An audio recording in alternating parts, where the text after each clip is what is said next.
Welcome to class 12 advanced accounting. In this class we will discuss accounting treatment when a partner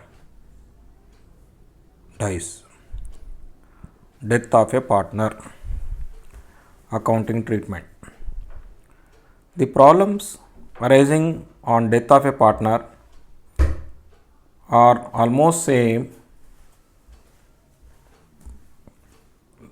as retirement. Generally, the date of retirement coincides with the date of closing of the firm's books of accounts, because generally retirement is anticipated and planned. But in case of death may occur at any time during the course of the trading period. In the event of death of a partner, the successors, also referred as legal representatives of the deceased partner, the partner who has died, will be entitled to receive from the firm the amount due on account of the following things. First point, balance in the capital account as per last drawn balance sheet. Second point, interest on capital payable if any. Third point, proportionate share in goodwill of the firm. Fourth point, share in accumulated reserves and undistributed profits. Fifth point, share in revaluation of assets and liabilities. Seventh point, share in profit of the firm from the last drawn balance sheet to the date of his death, which is called as profit paid in advance, which will be transferred to P&L suspense account for time being. Then if a joint life policy is taken, in such a case, share in the joint life policy. The amount due to the deceased partner is reduced by drawings made if any, interest on drawings if any, share in undistributed losses. The successors or legal heirs or executors of the deceased partner are entitled to share of profit earned by the firm from the date of last drawn balance sheet to the date of the death. The basis of ascertainment of the share of the deceased partner is generally laid down in the partnership agreement. The basis for calculation of such a share will be given in the problem, on the basis of which it has to be calculated, and the total amount due to the deceased partner is transferred to his legal heirs or successors or executors account, and an entry has to be passed for affecting this. Deceased partner's capital account data to executors of deceased partner. Whatever amount is due to the deceased partner will be transferred to his legal heirs. The amount payable may be paid immediately or by installment. In the absence of any agreement, if payment is made in installments, it will carry interest at the rate of 6% per annum. Death of a partner. Question number 25, page number A31, Pankaj Publications. In this sum, there are three partners, Mahesh, Naresh and Suresh. We can also popularly refer here in our solution as M and MNS. And goodwill is appearing in the balance sheet at 18,900. On the date of death, freehold property is 58,000. It has been appreciated by 18,000. Balance sheet value 40,000. New value is 58. Increase in the value of freehold property is 18,000. Investments are now valued at 4,700. Earlier investments were recorded in the balance sheet at 5,000, means a decrease in investments or investment provision to be made is 300. Stock now is for 9,400. Earlier it has been recorded in the balance sheet at 10,600 decrease, and goodwill is to be valued at 1 year purchase of average profits of the past 5 years. The procedure for valuing goodwill is given. Simple average profits method is being given. We have to apply that method for calculating goodwill, by which we will get the latest goodwill value. We have to see whether new goodwill value is less or more than the old goodwill value which is stated in the balance sheet, and we have to record for the difference in the revaluation account. Third point is Suresh share of death, Suresh share of profit. Suresh share of profit to the date of his death is to be calculated on the basis of the average profits of the preceding, means last 3 years. Profits for the last 5 years are given. 2000 to 2004 profits are given.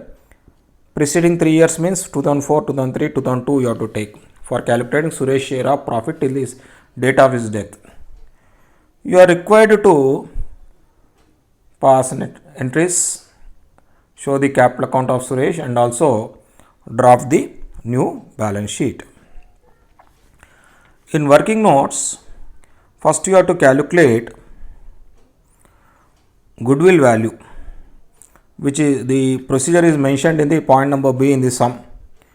Goodwill is to be valued at 1 year purchase of the average profits of the past 5 years. Simple average profits method we have to exercise here for calculating goodwill.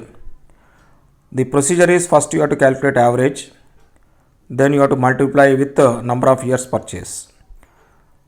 5 years profits you add divided by 5, you will get average into 1, because 1 year purchase is the goodwill value. You are getting 10,500 as goodwill value.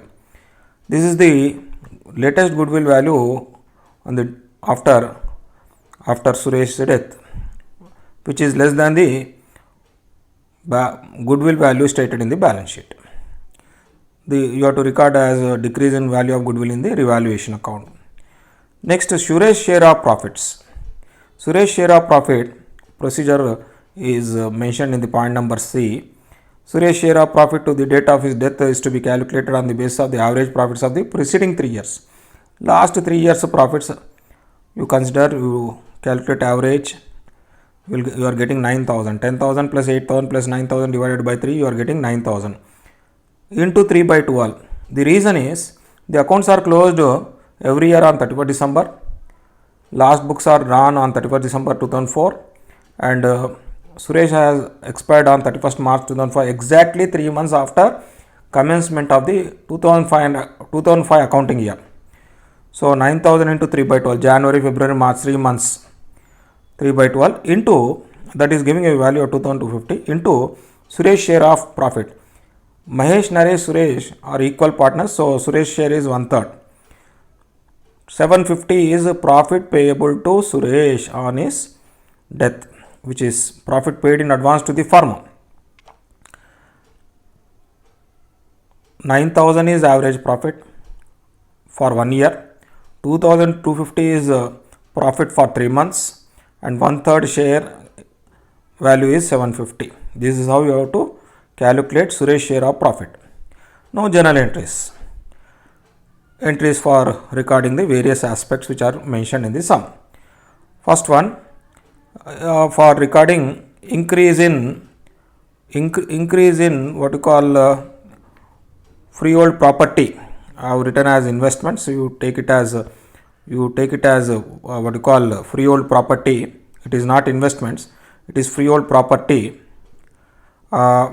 which is coming to 18,000. Freehold property account data to revaluation. It is not investments account data. It is freehold property account data to revaluation account 18,000. Right. Then for recording decrease in the values of stock, investments and goodwill, the entry is revaluation account data to stock account, to investment provision account, to goodwill account. Decrease in goodwill value is 18,900 minus 10,500 is 8,400. I stand corrected. First entry is freehold property to revaluation 18,000. It is not investments to revaluation, right? Third entry for recording revaluation profit, when you prepare revaluation account by taking first two entries. You are getting a revaluation profit of 8,700, which when you have divided between three partners equally, you are getting 2,900 each. Right. Then for entry for recording profit paid in advance, the entry is P&L suspense account data to Suresh capital account 750. Then distribution of general reserve account data to partners capital accounts, Mahesh capital account, Naresh capital account, Suresh capital account, 2000 each, equal shares. Then prepare Suresh capital account, that is deceased partners capital account, asset and balance due to Suresh. In this, first you take opening balance of Suresh capital 20,000, then revaluation profit 2,900 credit side, then general reserve 2,000, then P&L suspense 750. Then on debit side, whatever balance is there on credit side, that is transferred to executors of Suresh. Whatever amount is due to the deceased partners is transferred to his legal heirs, that is being written on debit side as to executors of Suresh, 25,650. Then as per the accounting standards, we should not record goodwill unless it is purchased. So let us assume that goodwill, whatever goodwill is appearing in the balance sheet is not a purchased one, so we have to write off. The 10,500 we have to write off between two partners Mahesh and Naresh equally. Goodwill account data to Mahesh capital account to Naresh capital account 5,250, 5,250. Seventh entry. By recording this entry, goodwill will not appear in the balance sheet. Then we have to prepare balance sheet after Suresh death. Mahesh capital balance 30,000 is opening balance, plus share in revaluation profit 2,900, plus share in general reserve 2,000, minus goodwill return of 5,250, you are getting 29,650. Naresh capital balance 20,000 opening balance, add general reserve share, add revaluation profit share, minus goodwill return of 5,250, you are getting 19,650. Then executors of Suresh, the account is not settled still due to the legal heirs, that is why it is appearing on the liability side of the balance sheet, which is 25,650. Then we have to record creditors, same as mentioned in the old balance sheet. Now on asset side, freehold property 40,000 plus 18,000, 58,000, 58,000 is the due value. Then investments 5,000 minus 300 is 4,700. Stock 10,000 minus 600, 9,400. Debtors same as old value. Cash and bank balance same as old value. P&L suspense, profit paid in advance 750. Any amount paid in advance is an asset, you know, as per the account rules. This has to be recorded on asset side, P&L suspense. Profit paid to the deceased partner in advance 750. And the balance sheet total is 87,850. This is how you have to record things in case of death of a partner. In this unit 1 in advanced accounting, important